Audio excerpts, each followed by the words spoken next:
Hello, friends. Welcome to SAGA Thursday, the show all about the skirmish miniatures game from Studio Tomahawk. I am Rodge, and today we're joined by Scott. How's it going, Scott?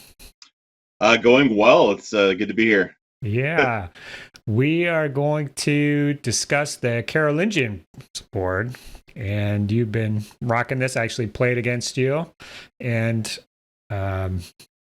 got lucky at the end there. There's always, against Scott, there's a lucky occurrence, it seems, to Accursed dice rolls, yeah. to grant me victory. Though last time, I think you beat me with the mutts versus the peg and peoples, yeah. Right? Okay, so yeah, that was something. We got a little revenge there. That was awesome. A little bit, yeah. You're my two-state nemesis between Minnesota and Wisconsin here. Yeah, so you are in Monty's neck of the woods, and you attend pretty much all the events I've been to, and games I've talked about. I might not have mentioned you by name, but we've discussed battles against you multiple times here on the SAGA Thursday. So finally, you're on to represent yourself, and good to have you. And the Carolingians, so probably, I would say, the least well-represented faction from Age of Vikings. I would say so, but it looks like in Europe right now they're placing pretty high up. Okay, so that's really good to see. They found the secret sauce. Yeah. So when I played against you, I thought there was definitely, the board can work. There's different combos and stuff to get some mojo flowing. So definitely not common, but hopefully after this review, people will be heading over to the Gripping Beast store and picking up some models. Yeah, a little less apprehensive. It is not I wouldn't say it's just not a good entry level board. But if you like really strong like focus fire, really strong punching abilities, it's a great board for that. Awesome. Well, punching is good in Saga, and then I think it is, each book, they list out the war bands from simplest to complex. So Carolingians all the way at the bottom with Yams Vikings as far as complexity. So I agree. Probably not a good choice for your first war band, but if you're a Saga fellow with a couple war bands under your belt, it's probably a good pick. So let's jump into the army selection here, see what we got available. And the Warlord and Hearthguard both may be mounted, so they can be on foot, or they can be rocking a horse. So are you taking Hearthguards in this warband usually? Yeah, so how I actually came to like this board was we had set up like a little Iron Man tournament. And then there was only 4 of us that were there. But my buddy Brent locally brought Carolingians, and I think for him it was kind of the trip everybody else up because nobody had played the board. Mm-hmm. And I got to play it versus Vikings, and his force organization was pretty much what you now. So I go mounted Warlord, 2 points of mounted Hearthguard, and then I'm very warrior heavy. Okay. I haven't tried Levy yet. That's something when I actually get more appropriate models for it, because I've been rocking some models that are a little predate what should be in Age of Vikings. Mm-hmm. I'm actually going to try the Levy out. But then with your warrior build, I usually go 3 points of bow warriors and 1 point in foot. So the warriors can be mounted, they can be on foot, or they can have bows. And so the much maligned bow warriors to some, you're rocking 3 fully half your army here. So there's going to have to be some synergy, I think, with the board, get those working. Yep, absolutely. That's kind of what I don't usually go towards. I usually go towards mixed war bands, ones that can kind of, you have that toolbox available to you. But I fell in love with what Brent brought to the table because I just annihilated those Vikings. You have 3 units that can all activate at the same time and shoot that with 1 dice. That's amazing. Yeah, hinted towards the advanced abilities. Yep, that's pretty good. You were using that against me. I got to feel the sting. So very cool to see the bow warriors getting some love here. And then the levies get javelins, so you haven't run those yet, but you're kind of interested to give them a shot. Now, this board is interesting. Looks like there's some variants here. Have you run either of these, Capetian or a Merovingian variant? I have not. I'm interested in a little bit in the running crossbows. Yeah. So the Capetians. I have just seen a lot of my win rate just with the build that I have has been pretty substantial. I think it would even get better with Levy. I've just seen playing like in the Age of Hannibal, just having Levy, having that group of meat that can just kind of take an objective and take the hits. So yeah, I agree. Levy are just inherently good, pretty good, even if there's no synergy or anything particular with the board. But if the board does have something, then it's like Levy. Yeah. So you might try Capetians. So for that one, they can't be mounted warriors, but they can have a unit of crossbows, up to 8 guys. So it sounds like you could probably work that into your current setup strategy with no change, really. The Merovingian one is interesting. The Hearthguards get javelins, and then 1 unit of warriors on foot can get javelins as well. They just say these are the Saxon mercenaries, and I believe in first edition you got a really nasty, basically like a berserker warrior unit, like 2 attacks on the charge, or maybe even 3 attacks on the charge. Some kind of crazy berserker Saxon mercs that they would hire. So it looks like they changed that up. They did change that. So I guess you haven't run that one. No. Okay. Haven't run that one. And not myself. Not as intrigued with Javelin Hearthguard. I think for me, it's mostly just having the models. I'm kind of if I don't have the model to represent it, then I guess I'm not. Yeah, I hear ya. I mean, I'll run it unpainted, but I got to have the right model for me personally. So, okay, cool. Well, that will set the stage for taking a look at the battle board here. And up top, it's not looking the same.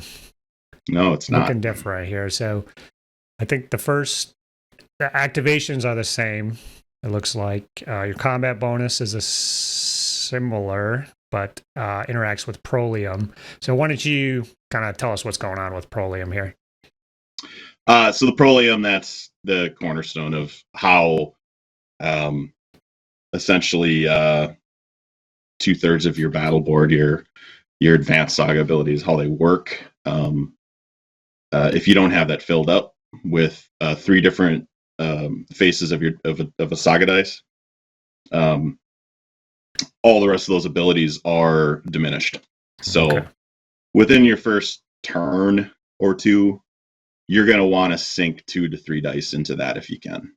If you're getting a rare, that's usually the first place you're sticking a rare, because you don't get an activation pool of any kind. So yeah, a little downside with no activation pool to cash in, but this Prolium ability, you're going to load it up, and then, if I'm calling correctly from memory, some abilities will just be better having Prolium filled, and then some abilities will cash it out, remove the dice from Prolium, and usually they'll be made better.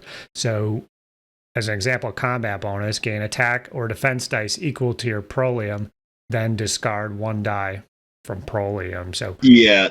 So if you're ever going to use combat bonus, it would make sense you're discarding a common, because your ability to possibly roll that later on to get back up to your 3 Prolium is much higher if you do that. So anytime I've used combat bonus, and it's been very rare, because I feel like there's other abilities that are much juicier. Yeah, and that's how the combat bonus should work. At some critical point, you might just really need the one, or actually, as for you, it could be 2 or 3 defense dice or attack dice for that key moment. And but typically, it looks like it's Robin from Prolium, so I'm guessing you probably don't want to do that most of the time. So, going down to the board, lots of, assuming these are Latin inspired titles here. I'll start off with Domine. This is a rare dice, it looks like, right? The flag is rare for the old Continental dice. This is a melee shooting or shooting reaction. Trigger any melee shooting or shooting reaction ability on your battle board. The ability cannot cost more than 1 die. You may use this to trigger an ability that has already been triggered this turn. Whoa. So this is like a copycat ability. Copycat, and no other warband has anything close to that, I guess. No, I don't think so, yeah. So if I'm rolling a rare, the first rare I get is going to Prolium. If I happen to roll another rare, it's going here. Awesome. Because this is it can copy 4 other abilities that are on the board. Okay, yeah. So there's 2 doubles it can't, and then if it's a activation that it can't, or orders, it wouldn't be able to. Okay. And it looks like those are all at the end here. Yeah. But cool. So for a rare, being able to pop an ability a second time, that's pretty awesome. Usually there's a couple winners on every board, so a little jealous there. You can, whichever one is working for you, pop that sucker again. Yeah, and it's again, like how I say, like I like warbands that are like a toolbox. This board is kind of a toolbox by having an ability like that you have. Yes, it's a rare and it's expensive, but having that ability to kind of go, I can use this one rare to pick 4 at the time that I need it, 4 different abilities, and pop it when I need it. So it could be popped last, it could be popped first, it could copy. So you have ultimate flexibility. You're not locking yourself into one particular play necessarily. Yeah. With this as well, so you have flexibility there, and rares. You put your 1 rare in Prolium, but I guess it looks like there's another rare ability. But looks like this is a good play. So for your Saga dice, so we're assuming you're maxing out Prolium, and I guess, are they sitting there mostly, or are they cycling through? I'm thinking about Saga dice generation. Is there, if you know they're going to be there, do you just have larger units, so you're only generating like 5 or 6 Saga dice, or do you still want to do like 7 and 8, or if you could get there? My classic build is 2 units of Hearthguard, 4 on horseback. So both units have 4. The warriors, I usually stick to 8. I think a few times I've messed around with that a little bit. Yeah, you're losing that potential to have a full board of abilities by cashing in, for banking those 3 dice in Prolium. But I think the board can make up for that with some of its other abilities, being able to activate, multiple units at the same time, and having this ability being able to copy 4 other abilities. If you're kind of holding on to it and you're banking that as well, it might keep you from having a dice for just a standard activation, but having all those abilities on the right side of the board that are all melee and shooting abilities, and they can just copy any one of them. Well, you're kind of it's dice economy, but once you figure it out, it's not that bad. You lose 3 dice, but I've had a few battles where, and the one versus you, where things just weren't connecting just perfectly. Sure, yeah. So, okay. So you have less dice to assign here, but theoretically, the efficiency or the power of the abilities should be proportionally a little greater to offset that. And so, I guess we'll see as we go through here. Next one down, Paratus. Do you want to describe this ability? If I use it, it's to get a rare for Prolium. Okay. So orders, you take 2 dice and you get a rare. Is that you get a rare and one of your availables added to? So if you're losing units by the end of your match, I don't think I've ever used it probably past turn 3 or 4.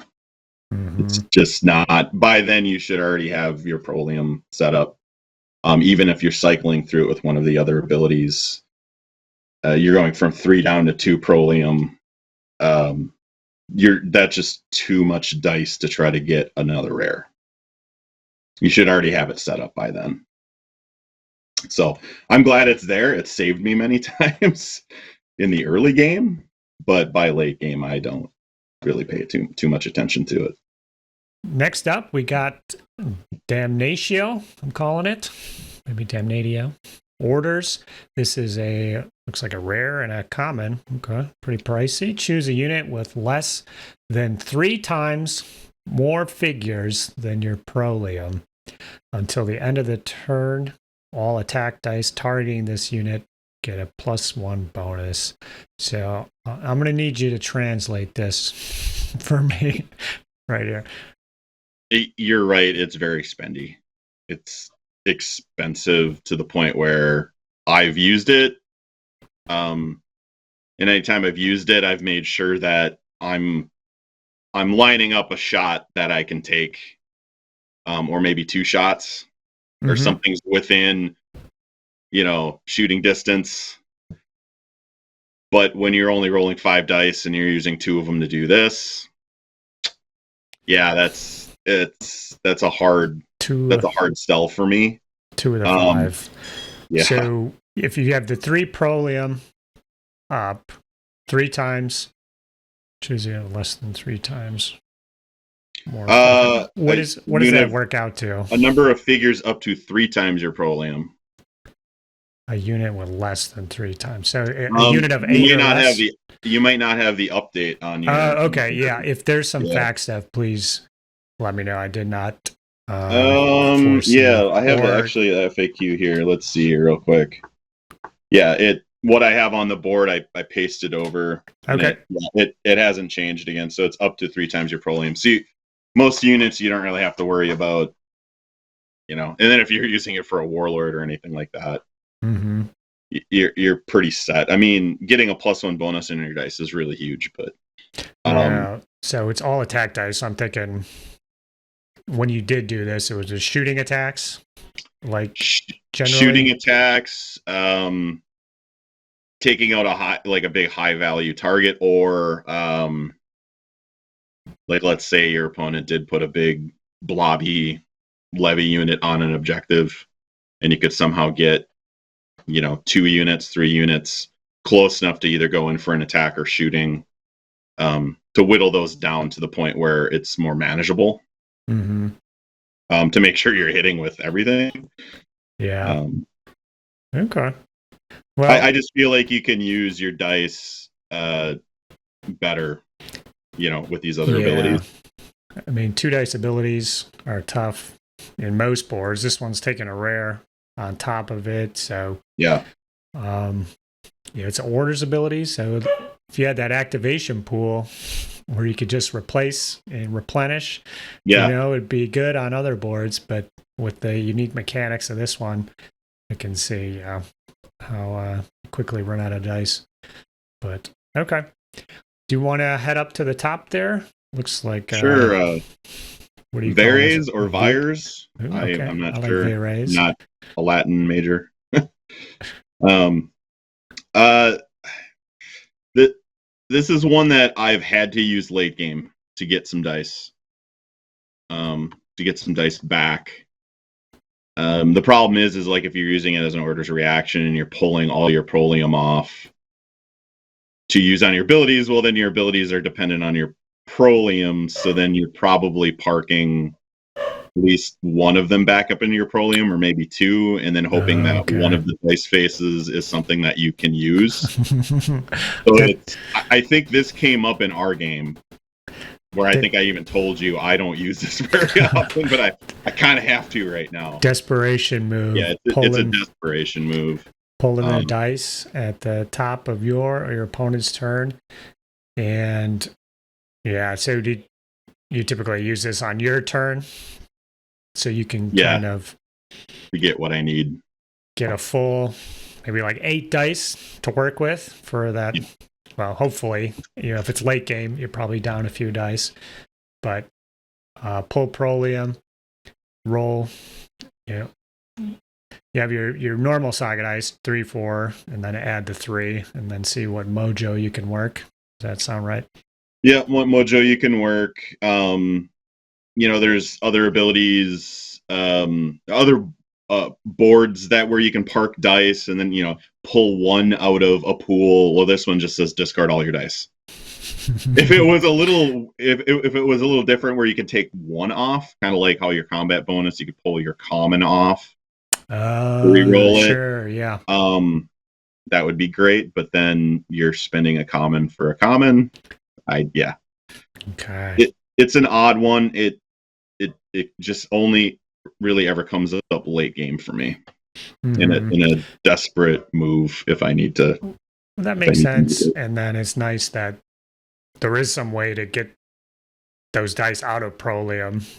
Like, if it's the end of the game and you're generating like 1 Saga dice, but you have 3, it's like, I just wish I could get those dice back right now. If you're starved for just a basic activation, so like if you're playing a scenario where you're trying to grab objectives or to not necessarily a move, but you need charges, because with another ability with Ardor, you get your moves. That's very easy. If your Warlord's still alive, it's a we obey. But if you need a charge, like if you're pretty confident that you have a strong enough unit that you can, just with a basic activation, you can charge another enemy unit and maybe their board's just spent, that you can just go into that and take an objective back. That's basically your moves with this. That makes sense. Yeah. Sounds good. Let's go down to Elusio. Activation ability. Activate a unit for a charge, which generates no fatigue. Ooh, nice. This coveted charge with no fatigue. We got charge with no fatigue. If you see that in any board out there, any battle board, you're happy. Yeah. So flexible, and it works on any unit. Any unit. The number of figures cannot be more than twice your prolium, however. So up to 6 if you're. That's why playing with 2 points of Hearthguard, I'm using them as 4-packs. I have actually ordered more models to make a more accurate Carolingian warband. Okay. I've ordered more Hearthguard so I could, if we're doing, everybody's starting to do like the half point thing. Yeah, man. Everybody's doing it. You gotta get left behind if you don't. You have to. It works out perfectly. And with a board like this, it's like, well, cannot be more than twice your prolium. Well, if you had 2 on your prolium, well, then that's a 4-pack. 3, that's 6. Okay. Yeah, I guess that is a pretty significant limitation. It really does push it towards the Hearthguard. If you're going to be charging, no fatigue, or I guess. Could be 6-pack of warriors potentially, but that's a pretty hard cap. But for is this an uncommon die, the helmet? Yeah, decent ability there. Yeah, decent price for what you're getting. In combination with like a We Obey or Ardor, it's a no-brainer. Okay. Why don't you pop down to Ardor there? It's a common or uncommon. Choose a number of friendly units less than or equal to your Prolium. So probably 3. These units are activated to move or fire with no fatigue generation as well. No fatigue. This is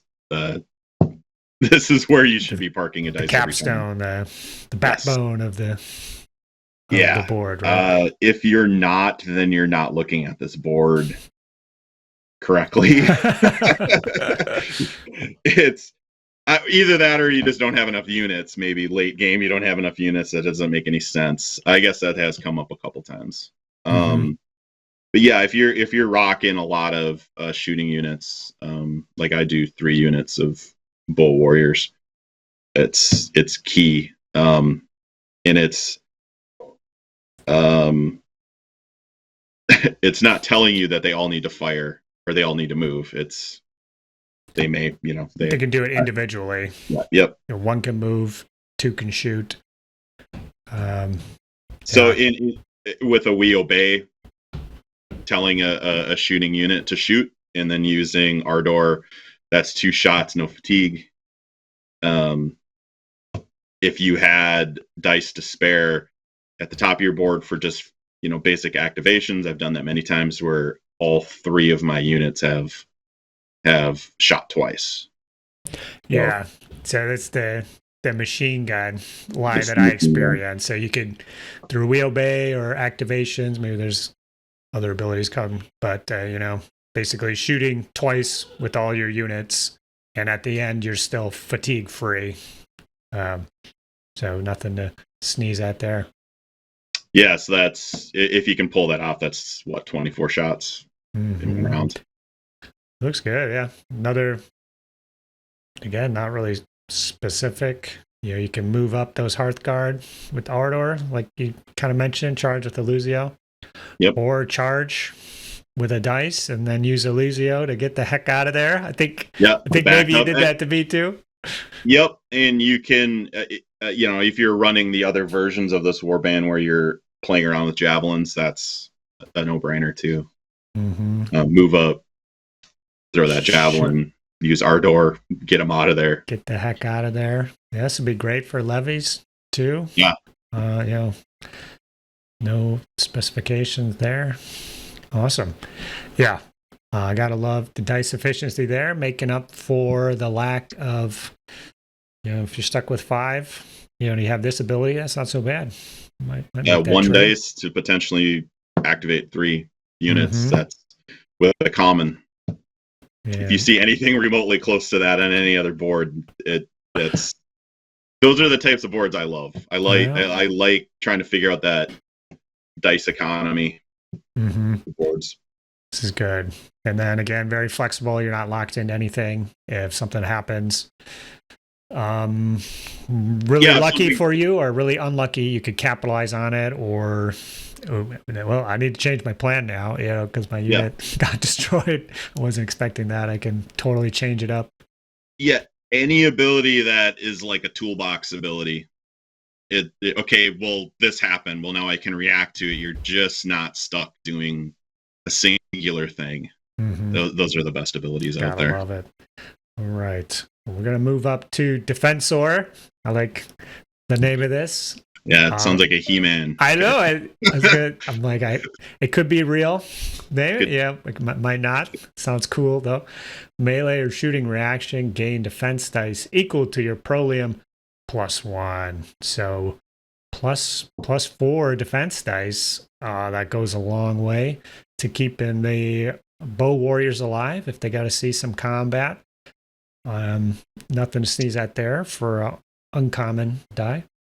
So with an ability like Ardor, where you could, in a straight up fight, maybe not every scenario will change it up a little bit, but Ardor, you're hopefully whittling those units down to the point where they're smaller. So you shoot like even a 10 pack of warriors and you got them down to 7 or 6, and then you punch them with a 4 pack of Hearthguard on horseback, and then you're doing something like defense, or they're only rolling 6 dice, 7 dice, and then you're just pouring on the defense dice just in case they do hit you.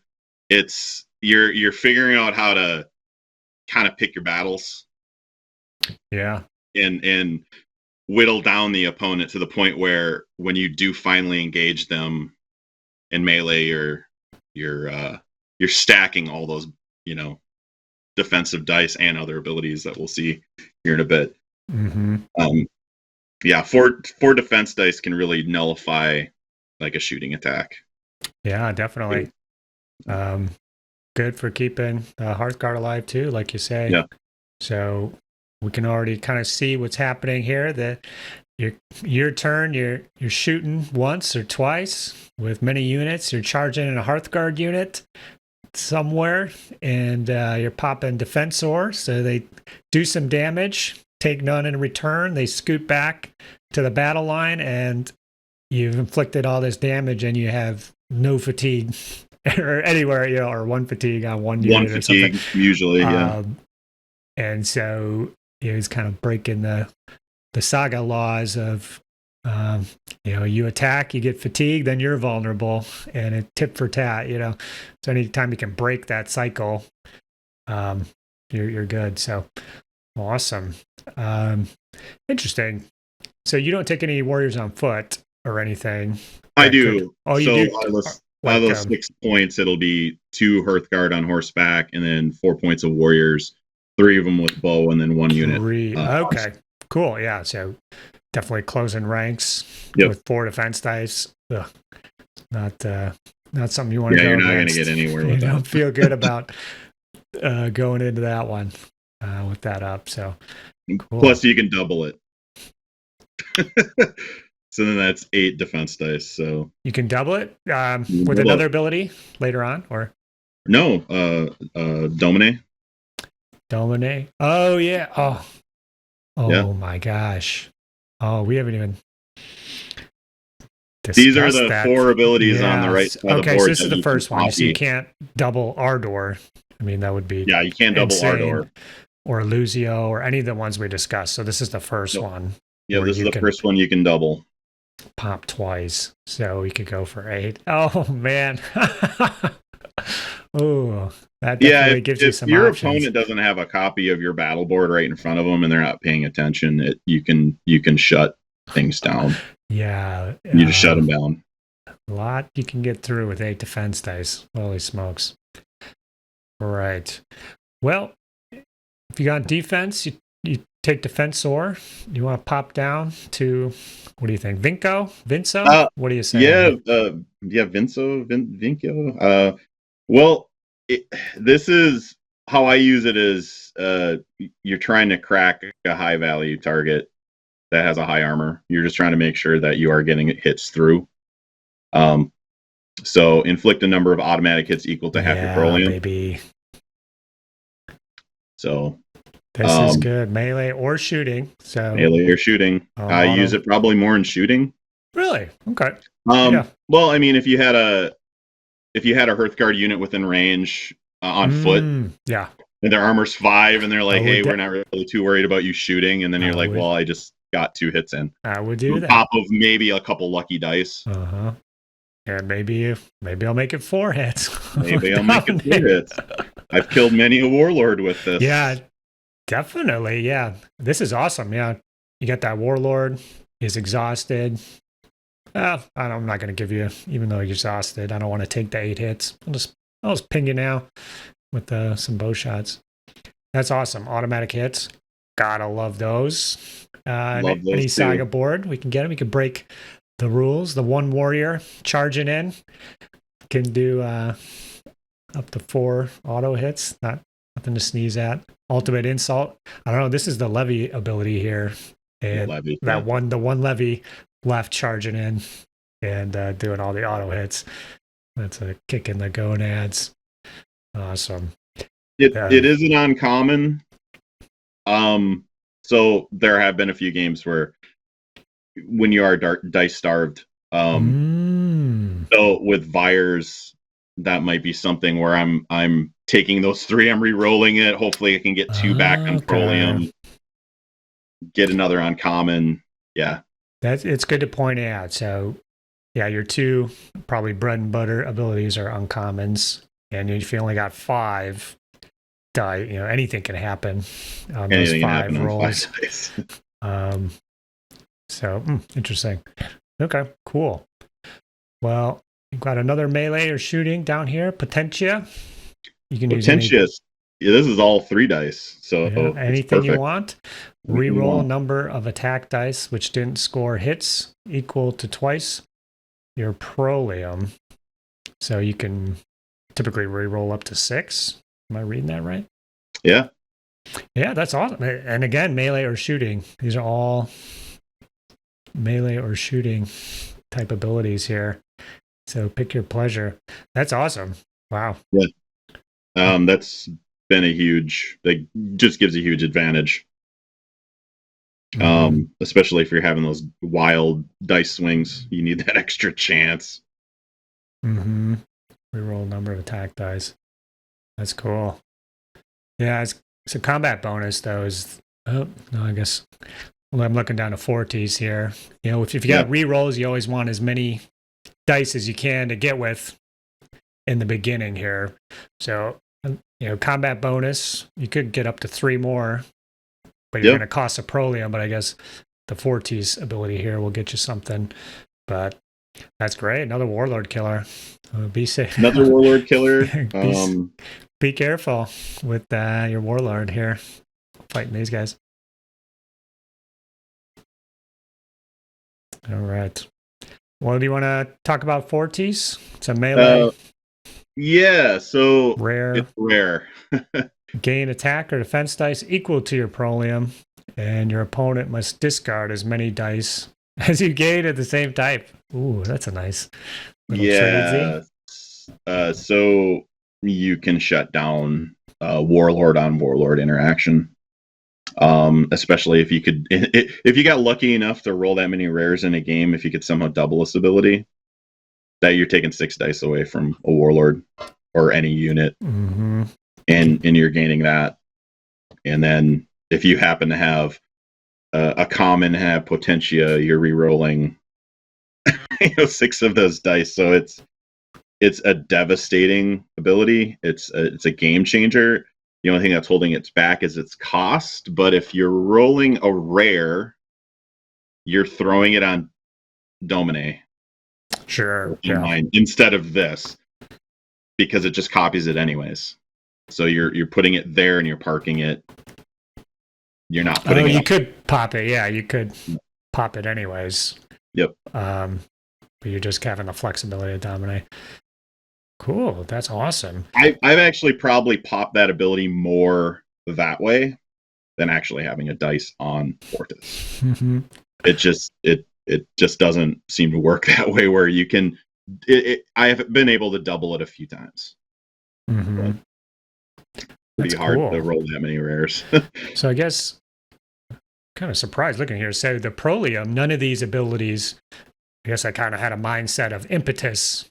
Yes. Where they steal, it reduces you get weaker and weaker, but it's just the combat bonus is the only one that has that mechanic, right? Yep. So once you're locked and loaded, you're good to go, and all of these will be at full strength. There isn't like a important sequence where you want to do them in order because they'll pilfer the Prolium. So cool, yeah. Once you're loaded up, you're maxing these out, and I guess if you're at 1 Prolium, you probably won't want to play some of these. No. I guess Defensor, a lot of boards. Two dice for 1, is okay. 1 automatic hit for an uncommon, probably not. So you really, I guess, you really do need at least 2 or 2 to 3 loaded up there at all times. I'm liking how this is working here. So you can kind of do the multiple prong attacks. The bees. But you can also throw the whole hornet's nest at them and have a devastating combat, like if that's what you want to do, where you inflict a ton of damage and essentially take nothing in return. Having that flexibility if you need to kind of go old school Smash Mouth Saga, where you're throwing everything in, you can do it.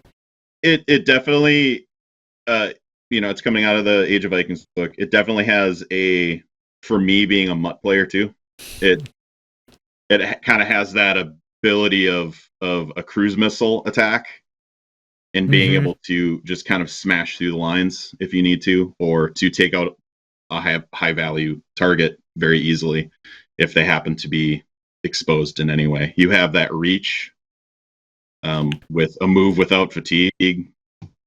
You don't want to just throw a Hearthguard unit away, but there's been games where I've thrown a Hearthguard unit on, second turn into a target that they didn't think was exposed. Mm-hmm. And it kind of sets the tone for the rest of the game, that then I can press forward my ranged units and just keep laying down a withering fire. I might have fatigue bombed doing that cruise missile, and with the defensive abilities, not even lost that whole unit. So then they're continuing to fight and throw up more fatigue because they're trying to get rid of that unit. Mm-hmm. And it just sets the tone for the rest of the game. So it's almost like Age of Magic Warband too, like with the Horde. You can just punch in there and you're kind of setting the tone from there on. Yeah. You're going in where they don't want them. Their armor doesn't matter. It's not going to save them. You're going to do some damage here. Automatic hits. If the Warlord strays from his Hearthguard, you could very well take him out in one go, or easily do the second. Two activations. He's definitely going down with some of these. Cool. Yeah, it's having a mix of shooting. I mean, you have shooting defense as well on top of it. You can go into melee. Yeah, definitely an all-comers board with these guys. I'm a little jealous. My Romans are a little jealous of what I'm seeing here. Yeah, I play the Romans. I love the Roman board. I love the impetus ability, but you're constantly spending dice to build that back up. This board, you're not doing that. You're parking those 3 if you can get really lucky in those early turns. Park those 3, and then you have this toolbox in front of you. It's like if a plumber shows up and he's got 1,000 tools. Okay, well, here's a plumber with a few tools, and they're really, really, really good. Yeah. Well, he knows what he's doing, hopefully. Yeah, if he knows what he's doing, he's set. So, yeah. You got some mounted, some troops on foot, so probably for scenarios, you're well set. If we are going to play with mercenaries, have you tried out any mercs with these guys? With anything? Age of Vikings, like the Sons of Death have always been a favorite. Mm-hmm. I know that with the new errata, it has, because the book doesn't actually have what should be used, I don't believe. Does it? I think you can pretty much use anything, but yeah, Swords for Hire. Every warband can use any mercenary except for Yams. There is there is a chart of they're at the top, so it's a little different. The dice, yeah. But with the new FAQ, they said they kind of stay closer to historical, but then they're being very vague about it. Sons of Death are not on the Carolingian list. Okay. But when I have used any merc with this, it's been them, because they get the free activations. They just keep going. Mm-hmm. Don't stop. Okay. I could see a value in like the Flemish mercs with that high armor, maybe just constantly just plotting forward to an objective. Sure, yeah, if you're taking one warrior on foot. Yep. Yeah, might as well make them for these guys. Yeah, make them really tough. Chunking out there, I guess. Just kind of looking at the wording of all this stuff to see. Yeah, I guess with the Damnatio ability, the mercs could benefit from that, but You said you're not Yeah. really popping that one. Otherwise, they can't activate or pop hardly anything else. No. So it's nice to have something. I guess the combat bonus, you're robbing Prolium, so you don't want to do it. But with the Flemish, if you get an extra 3 defense dice on top of whatever, even just adding a few extra dice to some of these merc units with their inherent abilities could be good. I mean, like with, I don't know if you could take Shield Maidens, but if they get +1 to hit Damnatio and they're already getting a +1, from their inherent ability could be good. So something there, but I guess not necessary.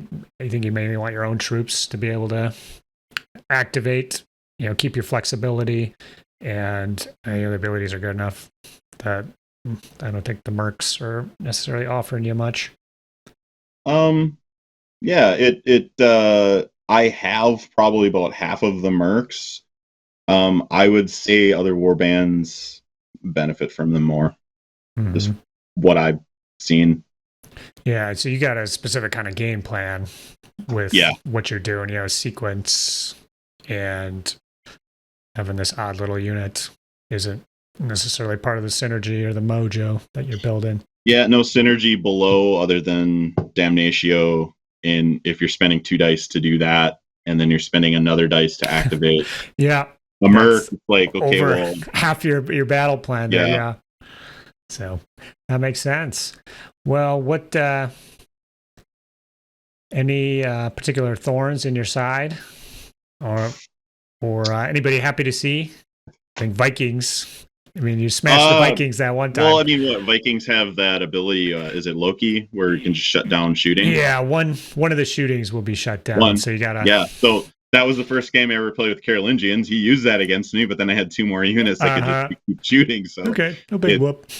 No big whoop, and he was doing. What you should do with Vikings is, since it was a straight up fight, be very aggressive, but I was whittling those units down.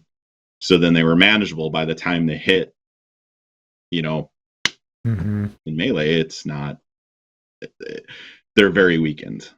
Sure. Their abilities can get them up, but, with extra attack dice and stuff like that. But if you whittled them down to the point where they're losing saga dice, they might have one unit that can really punch. But, a good Viking player can attack with many units.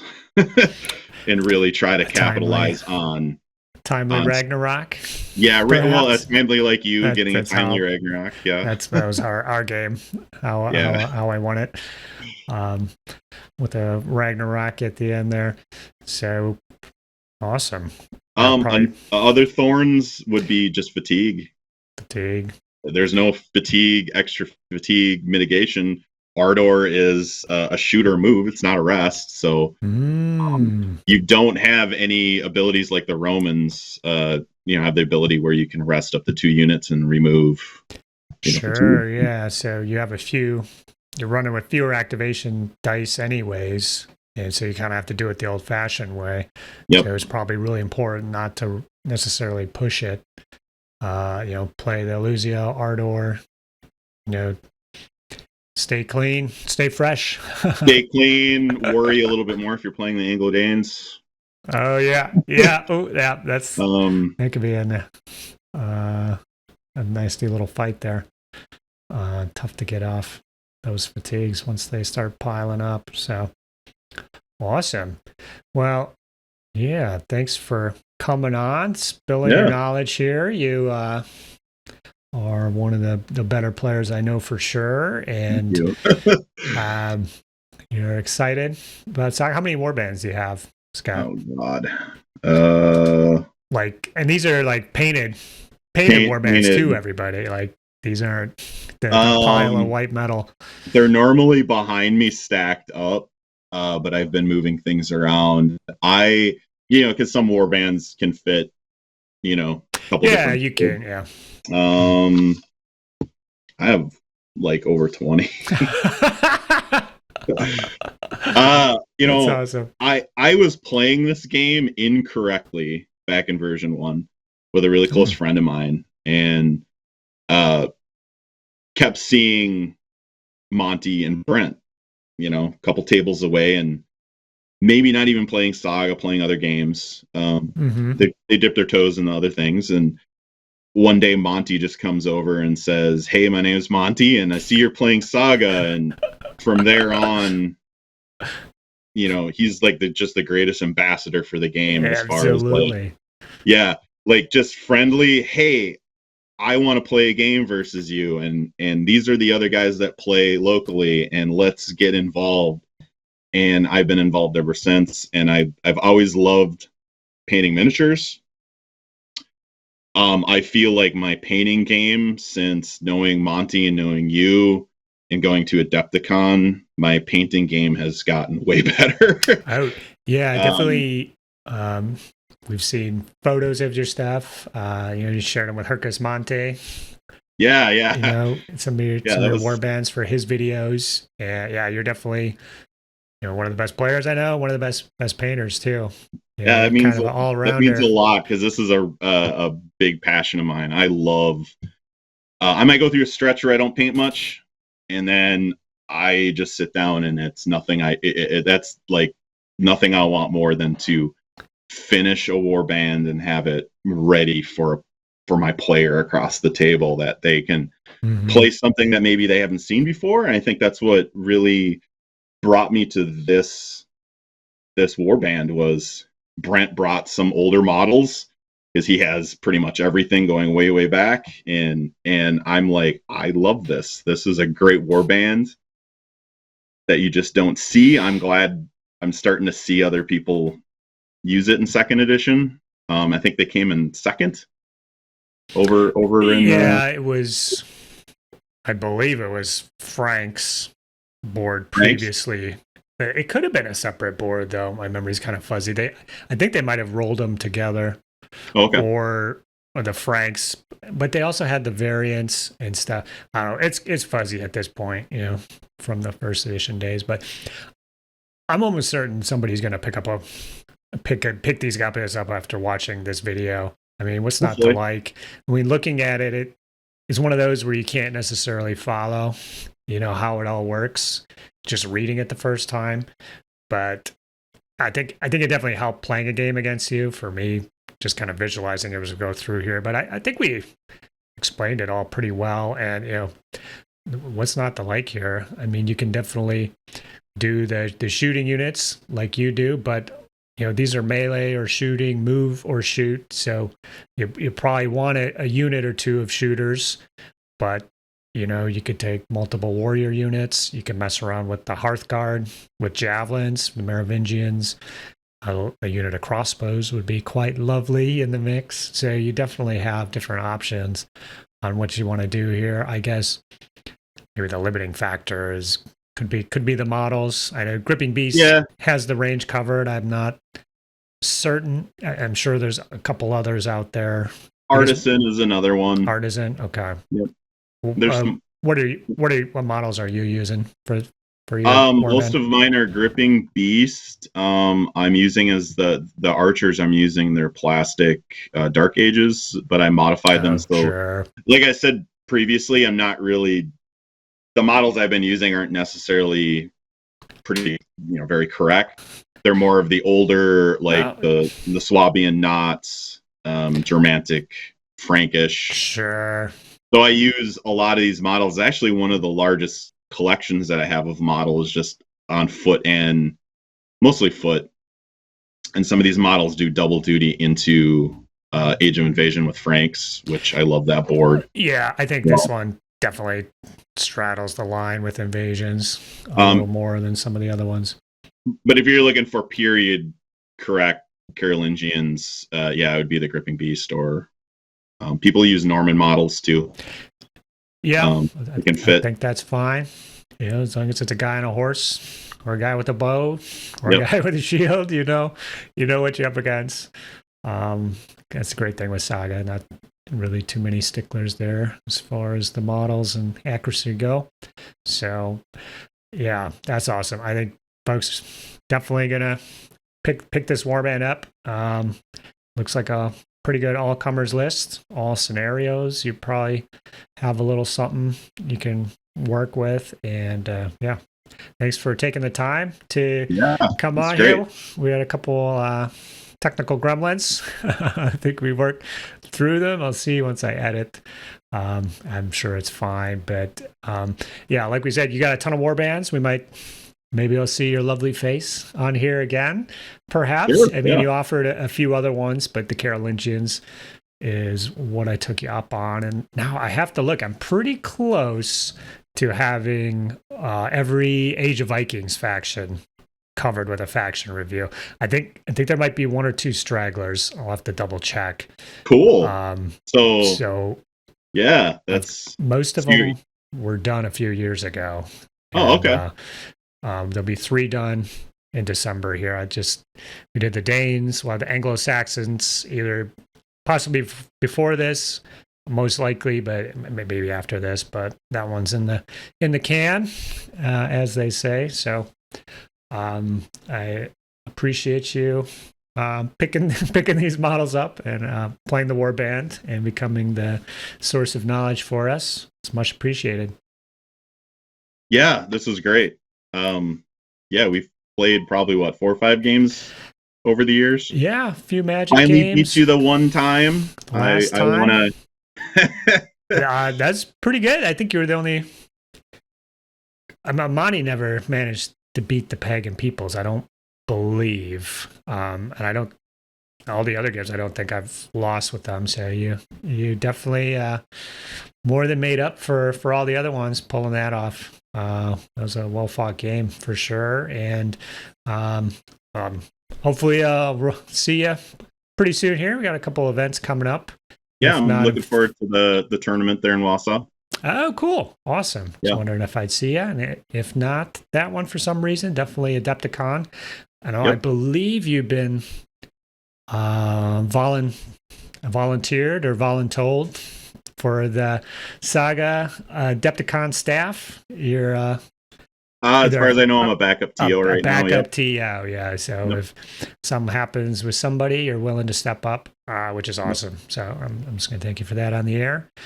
But all right, if anybody has run the Carolingians and done it different than Scott, I'm sure plenty have. Very curious. Definitely post below in the comments what you've been running. If you have any comments or questions just about what we were chatting about here or anything more specific, you can comment below. Now, I believe you're on the Discord too, Scott. Is that correct? I am, yeah.